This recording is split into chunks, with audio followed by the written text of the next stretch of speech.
Bismillahirrahmanirrahim. Assalamualaikum warahmatullahi wabarakatuh. Sampurasun, Sobat Ngariksa.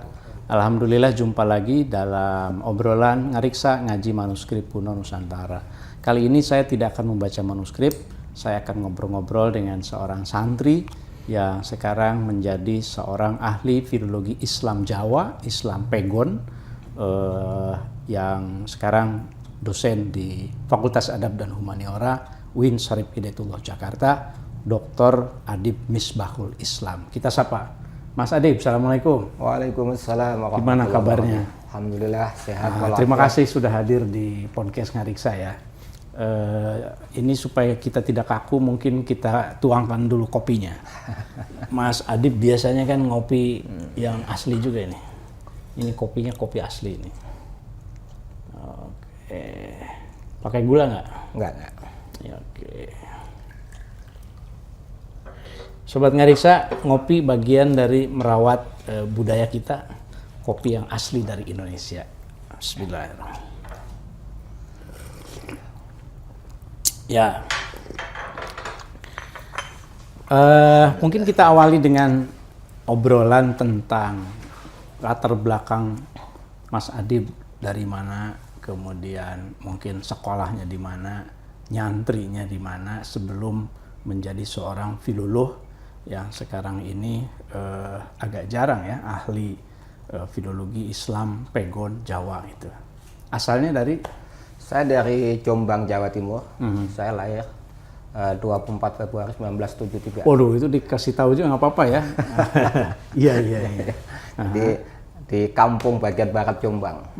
Jombang ini kota santri banget. Kota santri. Jadi waktu saya sekolah ibtidaiyah itu sudah biasa ngaji kitab kuning. Oke. Karena paman saya itu mengajar kitab kuning di masjid dan saya ikut. Seingat saya itu mulai kelas 4 ibtidaiyah sampai tamat ibtidaiyah itu saya sudah ngaji kitab Mata Nabi Suja, Riyadhus Shalihin, Jurumiyah. Itu kelas 4 ibtidaiyah. Ya. Artinya Quran sudah lancar. Quran langsung diajar sama ibu sendiri. Iya. Jadi ibu saya itu mengajar Quran pada anak-anaknya. Begitu khatam dari ibu, saya diarahkan untuk belajar pada paman. Kemudian saya sanawiyah di Perak. Waktu itu kecamatan ya, sebelum pemekaran. Setelah tamat sanawiyah, saya nyantri di Lirboyo Kediri sampai Lirboyo, pesantren yang memang takhususnya kitab kuning. Takhususnya kitab kuning ya. Lebih takhusus lagi nahwu shorof atau tidak ya? Lirboyo dikenal sebagai ilmu alatnya. Ilmu alatnya memang sangat terkenal sekali. Kalau istilahnya mentasrif satu kalimat itu, santri itu sangat lancar sekali. Ya? Wajib hafal semuanya dulu. Apa saja kitab yang wajib? Dulu yang wajib dihafalkan itu tasrifan, kemudian alfiyah pasti, terus mata pelajaran yang bentuknya nadoman itu harus dihafalkan. Nazom ya. Iya. Ini nanti ada kaitannya dengan penelitian disertasi. Termasuk di jenjang sanawiyah itu yang mata pelajaran balaghah, Jauharul Maknun itu kan nadoman juga harus dihafal. Harus dihafal ya. Jadi tradisi menghafal itu memang sangat digalakkan di pesantren. Luar biasa. Taruhannya nggak akan bisa naik kelas kalau nggak hafal. Itu kan ada yang sifatnya nazom, ada yang nasar, prosa, begitu kan. Sistem menghafalnya itu gimana? Kalau pengalaman saya waktu di Lirboyo ya, itu seminggu sekali itu santri dibebani 25 bait setoran. Kalau sampai tidak hafal, itu ketika masuk kelas, misalnya guru itu mengacak, menunjuk siapa untuk menghafal. Kalau nggak hafal disuruh berdiri. Siapa guru Mas Adib yang paling dekat? Kalau kedekatan personal tidak, tapi kan di Lirboyo itu ada istilah guru mustahik. Mungkin padanya sekarang semacam guru kelas. Guru kelas, wali kelas ya. Guru kelas, jadi guru kelas. Kalau misalnya mulai guru mustahik itu mulai kelas 1 sanawiyah, nanti sampai aliyah. Muridnya ikut naik kelas, gurunya ikut naik kelas. Muridnya tamat, gurunya ikut tamat. Oh, begitu. Itu unik memang Lirboyo itu. Iya. Namanya sampai sekarang ya. Sampai sekarang. Dan sampai sekarang pesantren Lirboyo sangat terkenal sekali. Tambah besar sekarang. Tambah besar dan menjadi rujukan kiai-kiai sepuh. Ya. Termasuk dalam rame-rame PBNU juga Lirboyo menjadi rujukannya. Banyak alumni Lirboyo menjadi tokoh penting ya. Tokoh penting tingkat nasional. Itu artinya ada mobilisasi juga ya santri ke tingkat nasional ya. Terus setelah dari Lirboyo? Setelah dari Lirboyo, ya ibu saya tuh unik. Jadi saya itu anak bontot ya, dari 4 bersaudara. Ibu saya itu mengharuskan anak saya wajib masuk pesantren, wajib kuliah. Ya. Begitu saya masuk kelas 3 Sanawil Boyo, ibu saya sudah warning. Ayo segera lo persiapan untuk siap-siap harus kuliah gitu. Nah, setelah selamat Lirboyo, saya kemudian ke Ngelawak. Dari Ngelawak kemudian saya melanjutkan ke Jakarta karena ada kakak yang sudahlah menetap di Jakarta. Untuk kuliah S1 itu. Ya, kemudian saya daftar di YIN ya waktu itu. YIN ya. Begitu tahun lulus berapa berarti ya masuk? 97. Tahun 97 ya. Waktu itu saya sudah lulus kalau 97. Sudah jadi asisdos. Sudah jadi asisten dosen. Sudah jadi asdos. Iya, iya. Nah, setelah lulus S1 kemudian saya melanjutkan S2. Waktu itu saya berpikir ini mau melanjutkan apa? Pokoknya saya coba-cobalah masuk UI. Masuk ilmu susastra kan kemudian ngambil konsentrasi filologi. Walaupun belum kenal dengan Pak Oman ini. Iya, ternyata sama perjalanannya. Iya, ternyata sama. Jadi filologi itu kemudian berkenalan lah dengan manuskrip ya. Apalagi saya punya pengalaman sejak kecil sudah biasa baca teks-teks Arab gitu. Nah, itu ketika masuk filologi gimana ceritanya pengkhususan ke manuskrip Islam Jawa yang pegon? Ya waktu itu ya di UI itu istilahnya kan pengkhususan. Jadi ketika tesis mahasiswa bebas mau meneliti apa saja, ya karena saya punya latar belakang YIN, punya latar belakang pesantren, dan sejak kecil sudah biasa baca kitab, ya saya cari naskah Arab gitu. Waktu itu untuk tesis saya ngambil naskahnya Syekh Yusuf Al-Makassari. Ya. Judulnya? Sirul Asrar. Oh, yang Sirul Asrar, ya. Ada Sirul Asrar, tentu ada Zumdatul Asrar ya. Banyak miripnya judul-judul. Betul. Ada Qurratul Ain juga kalau tidak salah. Ada apa ya itu Qurratul Ain, kemudian Tuhfatul Abrar atau apa itu? Iya, Matalib As-Salikin. Nah, sekarang itu mungkin Mas Adib juga mengikuti karya-karya Syekh Yusuf Al-Makassari itu kan sudah ditetapkan sebagai ingatan kolektif nasional, ikon ya. Dan bahkan sudah diajukan sebagai Memory of the World di UNESCO gitu. Sedikit cerita saja tuh tesisnya itu sebetulnya signifikansinya dalam konteks keilmuan di Nusantara itu seperti apa pemikiran Syekh Yusuf? Kalau Sirul Asrar dari yang saya baca itu ada 2 kata kunci kalau ingin memahami tasawuf Syekh Yusuf, yaitu ihatoh dan ma'iyah. Dan buat saya ihatoh ma'iyah itu dalam bayang-bayang Ibnu Arabi. Jadi ihatoh mungkin sobat ngariksa perlu juga diinformasikan. Siapa tahu ada yang belum tahu ihatoh itu apa, ma'iyah itu apa. Kalau ihata itu kan secara harfiah itu meliputi. Jadi Allah itu meliputi semua alam. Sementara ma'iyah kebersamaan. Jadi namanya alam Allah atau selalu makhluk membersamai. tidak mungkin bisa terpisah dari Allah. Nah, penjelasan mengenai ihata dan ma'iyah itu akan bisa maksimal kalau kita juga baca teks-teks Ibnu Arabi yang memang dirujuk sama Syekh Yusuf. Jadi ada intertekstualitas di situ. Dan itu digabungkan ya konsepnya ihatatul ma'iyah. Satu paket itu. Satu paket ya. Ya, ini Syekh Yusuf ini sobat ngariksa mungkin tahu ulama abad ke-17 yang juga pernah berjuang bersama Sultan Ageng Tirtayasa ya di Banten gitu. Nah, itu kan S2. Nah, lalu selesai tahun 2005. Lanjut kemudian tahun 2009 ya, saya dapat beasiswa Diktis yang memang beasiswa untuk doktor filologi. Berarti selang 4 tahun. Saya ikut seleksi, alhamdulillah lolos, dan lagi-lagi filologi. Cuma saya waktu itu memang tanpa persiapan masuk S3. Karena waktu itu saya ditelepon sama pembimbing saya waktu S2, Profesor Titi Pujiastuti. Daftar aja. Saya belum siap, Bu. Alah, itu gampang. Ternyata saya daftar lolos itu. Jadi semester 1 sampai 3 saya belum tahu mau meneliti naskah apa. Tapi ketika masuk semester 3 ada mata kuliah metodologi khusus.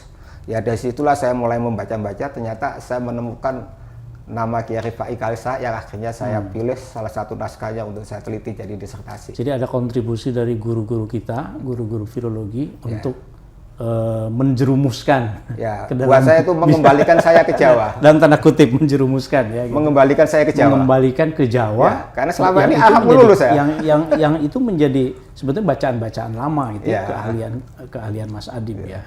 Kita akan cerita soal guru-guru kita, mungkin ngopi dulu.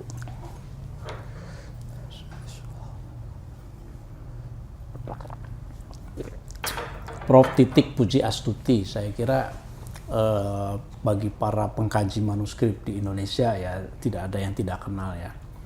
Mungkin bisa ceritakan tradisi sanad guru murid dalam filologi itu seperti apa di UI khususnya? Oke, kalau di UI S2 waktu itu yang ngajar filologi itu Profesor Hadi Ikram sama Profesor Titik Pujiastuti. Ya. Hanya ketika tesis yang menjadi pembimbing saya itu Bu Titiknya. Tuh. Nah, ketika S3 saya ingin persis karena seangkatan itu ada 6 orang ya. Bu Titi kayak sudah mengambil jatah. Pokoknya Adib sama Ali Akbar harus saya promotornya. Oh, sudah dikapling duluan itu. Ali Akbar yang kemudian menjadi ahli mushaf itu Nusantara. Itu sudah dikapling sama Bu Titi. Kalau yang lain terserah, tapi khusus Adib sama Ali Akbar harus saya promotornya. Apa alasannya waktu itu? Saya tidak tahu persis, tapi saya menduga ada lebih karena kedekatan personal. Gitu. Karena sejak S2 kan saya sama Ali Akbar itu sama. Satu kelas sejak S2, S3-nya juga bareng. Itu. Mungkin itu yang menjadi pertimbangan Bu Titi. Itu ya filolog yang dilahirkan oleh almarhumah Prof. Titik Pujiastuti ya. Tentu juga Ibu Hadi Ikram ya. Bisa cerita disertasinya? Yang saya teliti untuk disertasi judulnya Nazm Tarekat itu ada 4 naskah ya, satu koleksi perpustakaan nasional. Nazm Tarekat karangan ya Ahmad Rifai Kalisala. Mungkin bisa dijelaskan dulu ke Sobat Ngariksa siapa itu Kiai Rifai Kalisala itu kiai pesantren yang hidup di pertengahan abad 19, tepatnya di Kaliwungu, Kendal, Jawa Tengah. Kemudian karena tekanan pemerintah kolonial, beliau hijrah ke Batang yang sekarang masuk wilayah Batang. Jawa Tengah ya. Jawa Tengah. Nah di Batang itu tempatnya sangat sepi. Saya selesai disertasi itu baru bisa mengunjungi namanya Desa Kalisala. Itu bisa membayangkan pada betapa sepinya pada masa itu. Nah, tapi saya bisa memahami juga di daerah yang sangat sepi, justru beliau sangat produktif dan situlah dia mengambil sikap yang sangat tegas dalam menghadapi kolonialisme. Gitu. Jadi agak mirip dengan Syekh Yusuf Makassar ya. Ini Kiai Rifai ini seorang ulama yang juga punya kepedulian untuk melawan kolonialisme. Ya. Saya kira ya. Bahkan ini belakangan saya nulis ya, tapi sedang proses finishing ya. Draft artikel mengangkat pemikiran teologisnya Kiai Rifai yang temuan saya itu berbeda dengan apa yang ditulis para mutakalimin dulu. Apa tuh bedanya? Kalau kita misalnya membaca kitab-kitab ilmu kalam paling yang dibahas soal akidah 50, sifat wajib, sifat mustahil, sifat jaiz dan seterusnya. Tapi ada satu isu yang saya kira tidak ada, isu keadilan. Keadilan. Memang dalam tradisi ilmu kalam klasik itu ada Mu'tazilah. Bahkan dikenal sebagai ahlu tauhid wal adl. Ya. Tapi keadilan yang dikehendaki Mu'tazilah itu keadilan Tuhan, bukan keadilan manusia. Nah ini yang beda oleh Kiai Rifai. Justru keadilan manusia. Ini buat saya itu hal yang sangat baru ini. Iya, saya membaca bahwa Kiai Rifai Kalisala ini menulis satu karya dalam bidang fikih yang isinya itu salah satunya tentang syarat sahnya pernikahan ya. Karena beliau kan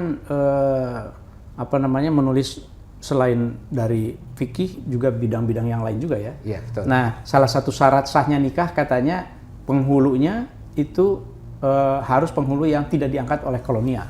Betul begitu? Betul. Ya? Itu cara memahaminya kembali pada kitab fikih. Ya. Karena Kiai Rifai itu di semua muqaddimah kitabnya itu mengaku sebagai pengikut mazhab Syafi'i. Kita kembalikan pada kitab fikih Syafi'i jelas bahwa untuk perempuan yang tidak punya wali itu pasti walinya harus hakim. Nah, yang jadi persoalan pada masa itu, hakim pada masa itu di bawah kontrol pemerintah kolonial. Itu yang tidak diterima oleh Kiai Rifai. Dan berani mengambil opini hukum bahwa perempuan yang dinikaahkan oleh wali hakim pada masa itu dalam ini penghulu tidak sah. Tidak sah ya. Itu bentuk perlawanan terhadap kolonialisme. Iya, bentuk perlawanan karena penghulu sudah di bawah kolonial itu. Buat Kiai Rifai lah, bagaimana biasa? Ya Kiai bisa kok menikahkan tanpa harus jadi penghulu. Iya. Dan itu bisa dibenarkan menurut fikih. Kalau dalam fikih ada istilah wali muhakam. Jadi kalau tidak ada hakim, adanya muhakam. Siapa yang menjadi muhakam?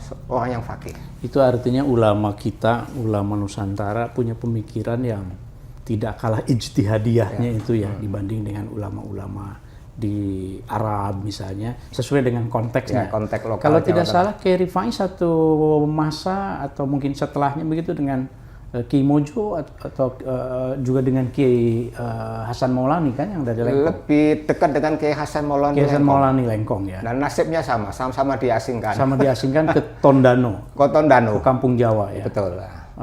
Ada kemiripan tidak dalam hal apa namanya bahwa ia ya seorang pahlawan dalam konteks zamannya dengan apa namanya model perlawanannya tidak ngangkat senjata. Betul. Dengan Kiai Maulani maksudnya. Ya betul. Cuma saya tidak secara khusus mengkaji Kiai Hasan Maulani ya, tapi kalau membaca mengenai perjalanan beliau ada kemiripan. Artinya beliau itu divonis mengajarkan kesesatan menurut pemerintah kolonial. Itu artinya ada wacana sesat yang diciptakan oleh pemerintah kolonial yang sebagai pintu masuk alasan untuk mengasingkan. Betul. Dan kalau kita lihat konteks sebelumnya kan itu setelah perang Jawa. Ya, kan? pasca perang Jawa itu. Jadi ada preseden. Ya. Kalau seorang tokoh agama berpengaruh itu bisa membahayakan, mungkin begitu ya. Betul, Kiai Rifai dituduh mengganggu ketertiban umum. Sementara Kiai Hasan Maulani dianggap mengajarkan kesesatan, bahkan dituduh melakukan persekutuan dengan iblis. Ya. Luar biasa kan tuduhan itu. Ya. Tapi itulah wacana yang diproduksi pemerintah kolonial. Padahal kalau kita baca karya-karyanya, ketika beliau diasingkan dan mengirimkan surat kan ke keluarganya di Kuningan, yang diceritakan di suratnya itu aktivitas beliau yang imami jamaah, baca dalail, ngaji. Di mana letak sesatnya? Itu saya memahami bahwa surat yang dikirimkan oleh Kiai Hasan Maulani keluarganya itu merupakan wacana tandingan terhadap wacana yang diproduksi oleh kolonial. Semacam klarifikasi ya. Sebenarnya yang kami ajarkan itu bukan kesesatan. Itu. Sama, Kiai Rifai ketika di Ambon juga mengirim surat pengikutnya. Oh begitu? Sama. Oh, ada manuskrip-manuskripnya? Ada, sudah jadi artikel. Oh sudah jadi artikel, Mas Adib sendiri ya? Iya, sama Nita. Oh iya, apa itu dalam artikel, surat-surat itu menceritakan apa? Yaitu surat sebagai bentuk perlawanan Kiai pejuang yang diasingkan itu. Oke, sekarang balik lagi ke disertasinya. Jadi disertasi Mas Adib itu karya Kiai Rifai. Yang mana nih karyanya? Yang Nazam Tarekat. Nazam Tarekat. Apa menariknya Nazam Menarik. Tarekat? Selama ini kalau orang mendengar istilah tarekat pasti asosiasinya ke organisasi spiritual. Di situ ada baiat, ada zikir, ada mursyid dan seterusnya. Tapi di Nazam Tarekat ini tidak ada sama sekali. Yang ada justru mengajak orang untuk melawan kolonial dan para aparatnya. Nah itu tarekat yang benar menurut beliau. Jadi itu kan tarekat unik. Bukan dalam pengertian organisasi tarekat bukan, yang lebih ke sikap. Sikap menghadapi kekuasaan. Dan tidak ada kaitannya juga dengan tarekat Rifaiyah? Tidak ada sama sekali. Ada, ya? Bahkan setelah selesai disertasi itu saya mengunjungi Kiai Sepuhnya Rifaiyah.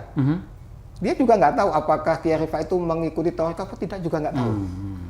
Ya karena sesepuhnya aja mengatakan begitu ya saya percaya gitu. Jadi Rifaiyah tidak identik dengan tarekat Rifaiyah yang dari Mesir itu. Betul. Betul. Nah, kan karangan-karangan Kiai Rifai Kalisalak ya disebutnya itu kan itu terkenal dengan tarajumah ya. Iya, betul. Mungkin bisa diceritakan tuh. Kan banyak tuh manuskripnya. Betul. Sekitar 53 ya jumlahnya. 53. Dan itu tebel-tebel. Dan semuanya dalam bahasa Pegon? Jawa. Jawa Pegon? Jawa Pegon. Kalau tidak ada yang bahasa Arab ya? Yang ada itu Melayu. Ketika di Ambon dia menulis dalam bahasa Melayu. Waktu saya penelitian ke Pekalongan sempat ditunjukkan sama sesepuh sana itu hanya fragmen saja. Ya. Itu bahasa Melayu. Ya kembali ke Nazam Tarekat ya. Ada 4 naskah salinan, 1 koleksi Perpustakaan Nasional, 1 koleksi Leiden, 1 koleksi sesepuh Wonosobo dan sesepuh di Pekalongan. Oh. Itu akses ke keluarga. Belusukan betul saya. Karena ternyata tidak mudah menjelaskan ke orang-orang di daerah itu apa manusia kan nggak tahu. Akhirnya saya dikasih tahu jangan pakai istilah naskah, pakai apa? Kitab kuno. Nah, kitab kuno benar mereka. Ya Allah. Jadi kitab kuno itu istilah untuk manuskrip sebetulnya. Betul. Dan mereka tidak membedakan apa namanya ini tulisan tangan ini yang cetak gitu ya. Kitab kuno ya. Jadi kitab kuno istilahnya. Ya. Itu. Dan mungkin lebih gampang juga masuk ke komunitas seperti itu sebagai santri ya. Bahasanya komunikasinya ya karena orang Jawa kan? Saya pakai bahasa Jawa juga. Apalagi orang Jawa langsung ya. Itu tidak ada kendala ya. Nah, terus bagaimana mendapatkan manuskrip yang ada di Leiden, di mana? Kalau di Leiden saya dulu terbantu oleh kawan dari UI yang lagi penelitian di Leiden, jadi difotokan bahkan dibuat deskripsi ringkasnya. Tuh. Walaupun pada akhirnya yang saya pilih untuk dasar edisi yang koleksi perpustakaan nasional. Gitu. Alasannya apa? Karena pertimbangannya lebih tua, penyalinnya jelas, bahkan penyalinnya namanya Hasan Dimojo itu waktu Kiai Rifai masih di Kalisala itu sekitar usia 5 tahun. Artinya jarak masa hidup penyalin dengan Kiai Rifai sebenarnya itu dekat. Oh, gitu. Penyalinnya ya. Gitu, Hasan Dimojo. Bisa diketahui dari salinannya ya. Betul. Nah, apa yang membedakan nazom tarekat ini dengan apa yang kita kenal sebagai nazom di pesantren, Nazmul Maqsud, Nazom Alfiyah misalnya? Oh iya ya. Nazom itu kalau kita mengacu pada tradisi kesusahan Arab itu termasuk kategori asyi'ul ta'limi, puisi didaktis. Mengapa disebut sebagai puisi didaktis? Karena pada periode Abbasiyah itu banyak ditulis mutun ilmiah dalam bentuk nazom.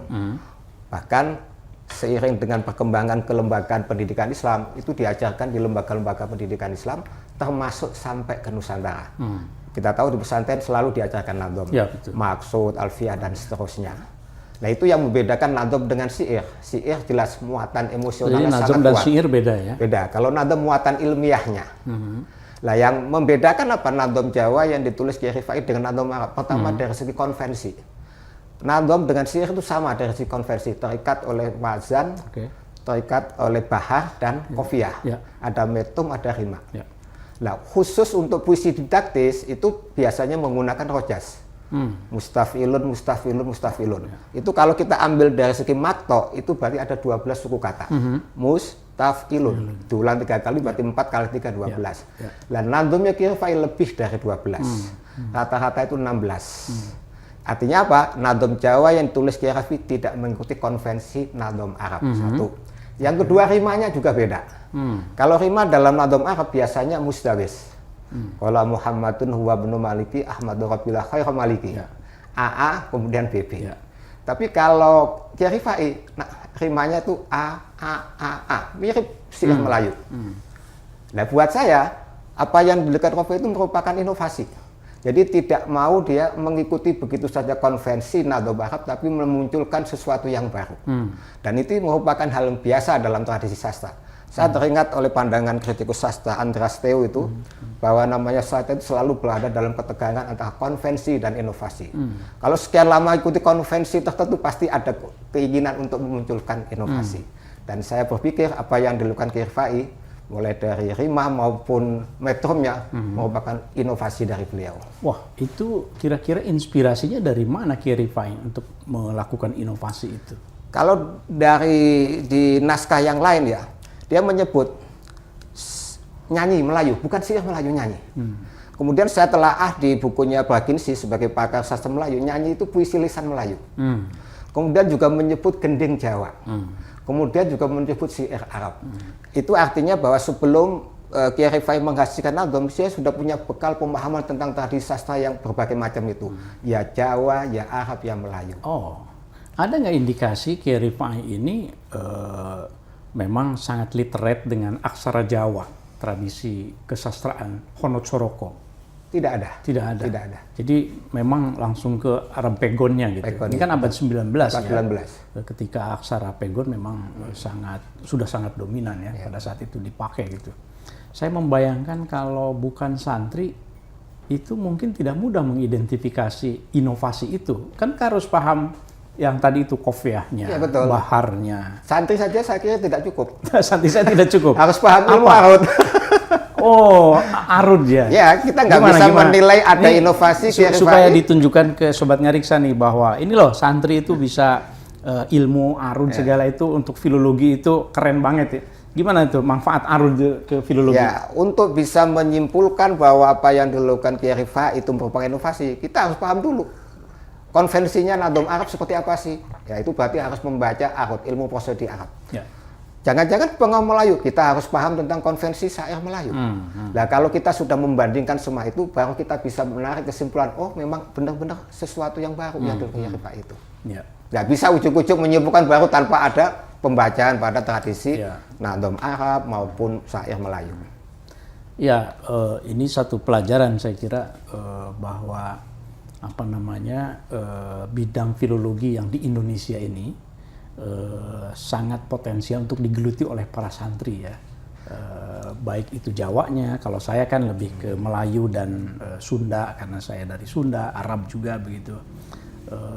Karena kalau seandainya orang yang mungkin dari luar, katakanlah sarjana asing, itu harus belajar dulu bahasanya, berbagai bahasanya, mungkin Arabnya, Jawanya, tradisinya, budayanya. Sementara bekal Mas Adib kan sudah puluhan tahun sejak SD itu, sejak ibtidaiyah ya. Itu sangat berpengaruh terhadap spesialisasi keilmuan yang sekarang digeluti. Ya dulu nggak terpikir, ternyata manfaatnya terasa sekarang. Ya, saya kira ini mudah-mudahan jadi inspirasi buat Sobat Ngariksa bahwa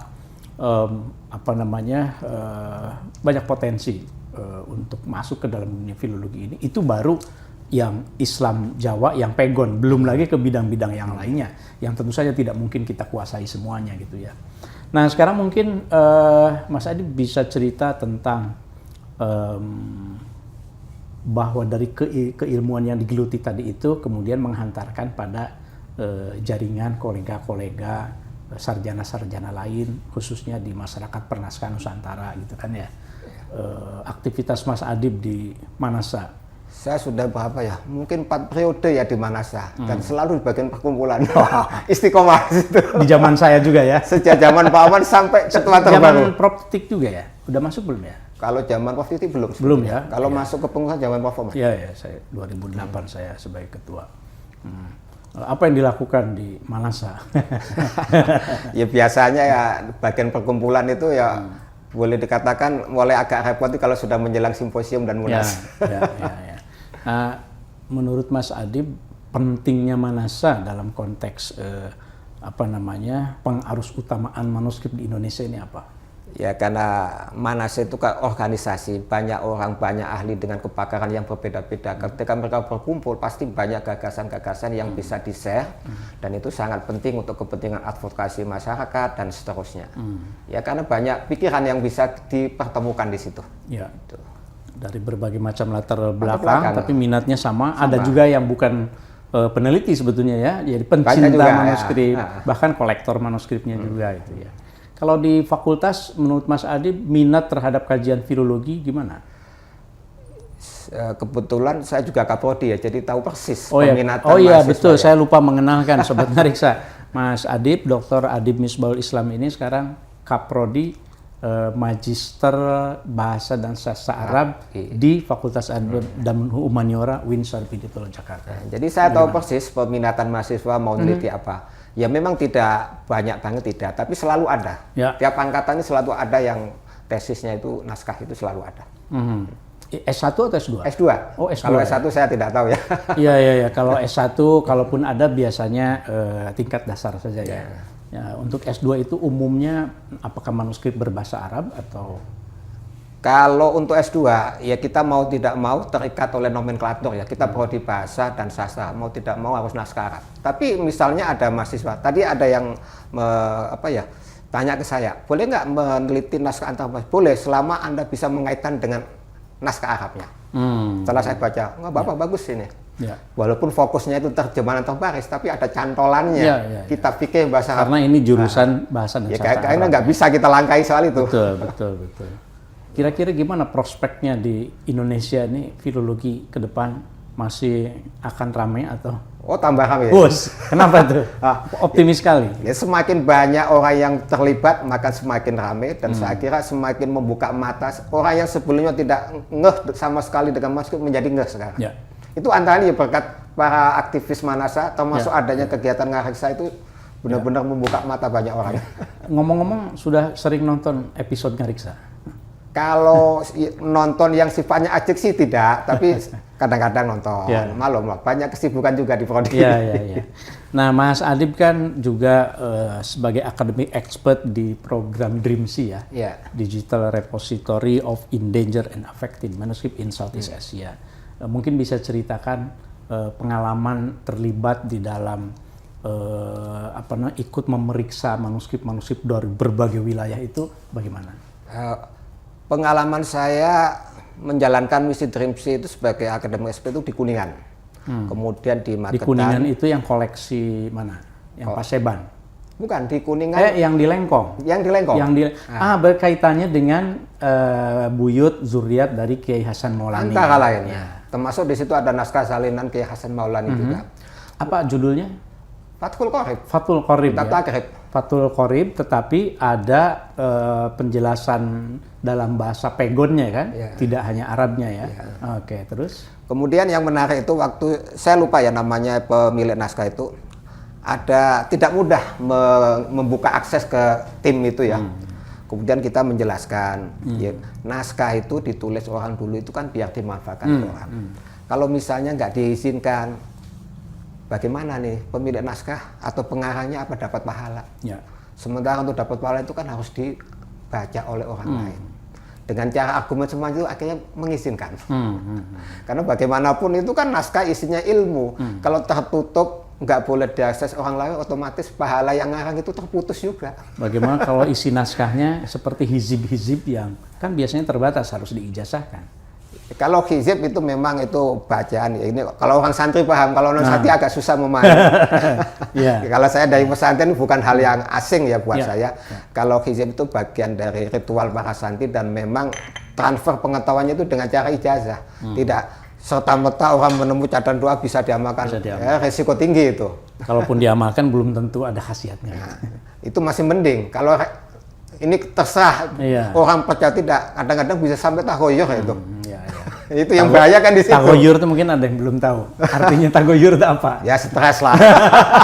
Berubah ya, ada perubahan. Itu yang bahaya kan di situ. Kalau sedang nggak hasil sih oke, tapi kalau sampai tagoyur kan yang bermasalah ini. Jadi kembali lagi ke program Dreamsy tadi, mungkin Sobat Ngariksa juga tahu ya, Dreamsy itu program digitalisasi manuskrip Asia Tenggara gitu. Dan ini dilaksanakan oleh PPIM, Pusat Pengkajian Islam dan Masyarakat, kerjasama dengan Hamburg University. Menurut Mas Adib, kontribusi dari Dreamsy itu apa untuk bidang yang digeluti filologi? Kalau menurut saya apa yang dilakukan Dreamsy itu sama dengan menyediakan infrastruktur penelitian. Dengan sekian ribu naskah digitalisasi dan bisa diakses secara online, buat peneliti itu sangat-sangat membantu. Hemat biaya, hemat waktu. Kalau saya bandingkan waktu saya tesis S2 itu harus belusukan ke lapangan. Berapa ongkos yang harus kita bayar, belum tenaga dan seterusnya. Tapi dengan adanya digitalisasi, kita tinggal duduk manis di kamar. Asal punya koneksi internet. Asal paketnya lancar itu aja. Asal paketnya lancar. Sudah nggak perlu capek-capek ke lapangan. Iya. Dan kadang-kadang ke lapangan belum tentu langsung dikasih akses sama pemilik. Butuh PDKT yang lumayan lama. Betul. Kalaupun naskahnya di luar negeri, di Leiden, harus minta akses ke sana, menunggu lama gitu ya. Iya. Ya, artinya kalau begitu sebetulnya mestinya sekarang lebih banyak lagi harusnya yang mengkaji manuskripnya, anak muda barangkali. Tapi tantangannya itu bagaimana supaya mereka tertarik? Kalau tantangan ini sudah banyak ya yang dilakukan oleh para aktivis manasa, termasuk Ngariksa itu kan sama dengan menstimulus orang untuk meneliti naskah. Dan terbukti beberapa mahasiswa itu antara yang terpengaruh oleh Ngariksa juga. Oh gitu, gimana? Bisa tolong diceritakan itu, gimana mahasiswa yang terpengaruh oleh Ngariksa itu? Terpengaruh dan beberapa naskah yang diteliti itu hasil digitalisasi Dreamsy. Jadi mereka nonton Ngariksa, kemudian gitu ya? mencari naskah hasil digitalisasi Dreamsy. Itu manfaatnya terasa banget itu. Ya. Nah, ini testimoni yang penting dari seorang pakar filologi Islam Pegon Jawa begitu ya. Mudah-mudahan bisa menginspirasi. Mungkin pesan terakhir sebelum kita tutup untuk Sobat Ngariksa, mungkin pesannya apa dari seorang santri yang dulunya tidak kenal filologi, kemudian nyemplung ke filologi, kemudian sekarang sudah jadi guru filologi, supaya ini ada keberlanjutan di Indonesia begitu, dan ada kontribusinya tentu saja untuk kebudayaan Indonesia. Pesannya apa kira-kira? Untuk santri khusus juga boleh. Ini secara khusus saya tujukan kepada kalangan santri ya, karena saya latar belakangnya santri dan alhamdulillah sekarang bisa menjadi seorang filolog, dan saya percaya seorang santri itu merupakan kader potensial menjadi seorang filolog. Karena apa? Sudah terbiasa membaca teks.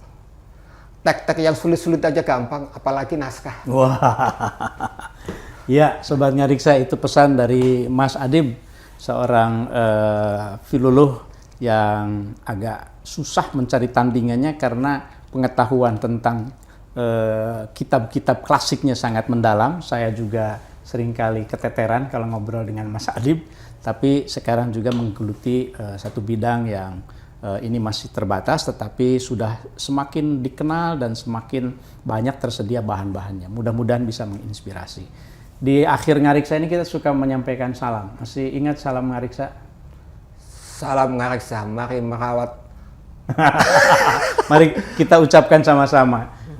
Biasanya kita ucapkan, Sobat Ngariksa, mari kita menatap masa depan dengan merawat masa silam. Kita ucapkan sama-sama. Sobat Ngariksa, mari kita menatap masa depan dengan merawat masa silam. Salam Ngariksa. Salam Ngariksa. Makasih banyak, Mas Adib.